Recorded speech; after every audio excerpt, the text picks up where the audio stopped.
So, earlier this semester, we read three versions of the Three Brothers story. First by Chaucer, then by the Brothers Grimm, and finally by J.K. Rowling.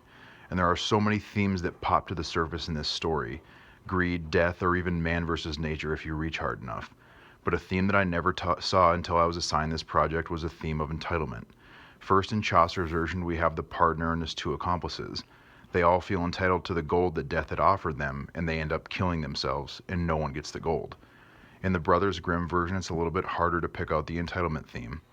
One of the opening lines says, "Each son wished to have his house after his father's death," which I think is fair. The father basically tricks his sons into becoming successful by using their sense of entitlement. So in this story, the entitlement complex actually works in their favor.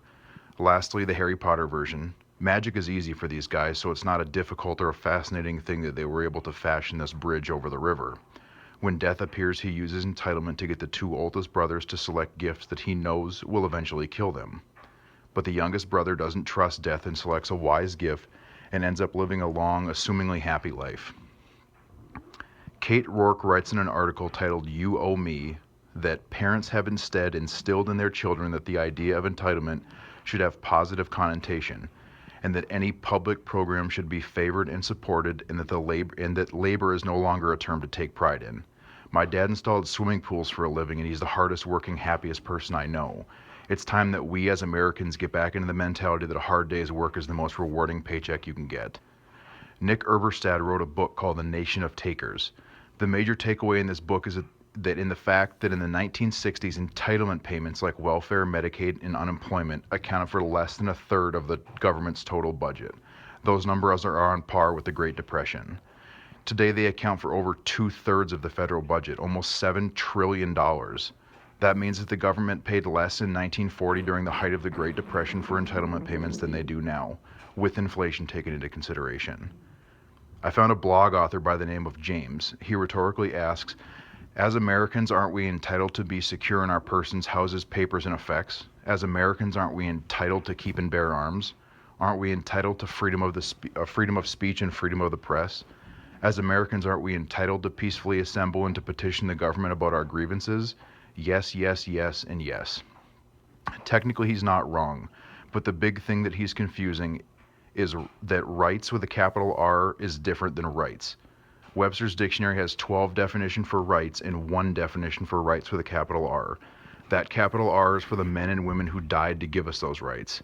Do you think England rolled over and gave us everything we wanted in 1775? Hell no. The founding fathers weren't entitled to shit. They figured out what they wanted and they went out and worked for it. Dennis Prager is my next source. He lists 6 reasons why liberalism and entitlement is ruining our society. The one that speaks loudest to me is that the welfare state, or the USA, though often well-intentioned, is nothing more than a Ponzi scheme. But today, workers don't have enough money to support it. There's too few of us. Democrats often talk about abolishing the 1%, but that would require them to stop living off of the 1%. I'm not saying that it's right for everyone to drop out of school and get a job, but I bet that's not the worst idea you're going to hear today. To conclude, I want to hammer on these 4 topics just for a second, and I'll turn the floor over to you because I would love to hear what you have to say on the subject.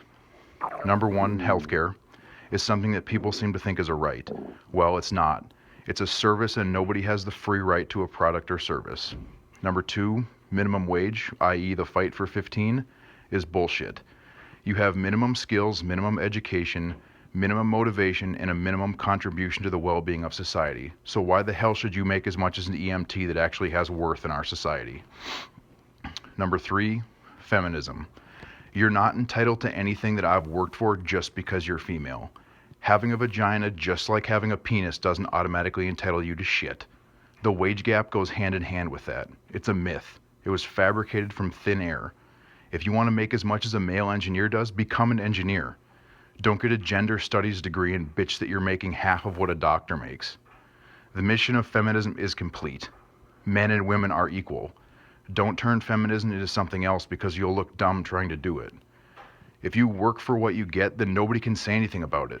I didn't wake up one morning and decide I want to go to school for free. I spent 6 years of my life breaking my body down physically and mentally, defending the same people that probably didn't give a shit if I died over there to earn everything that was given to me.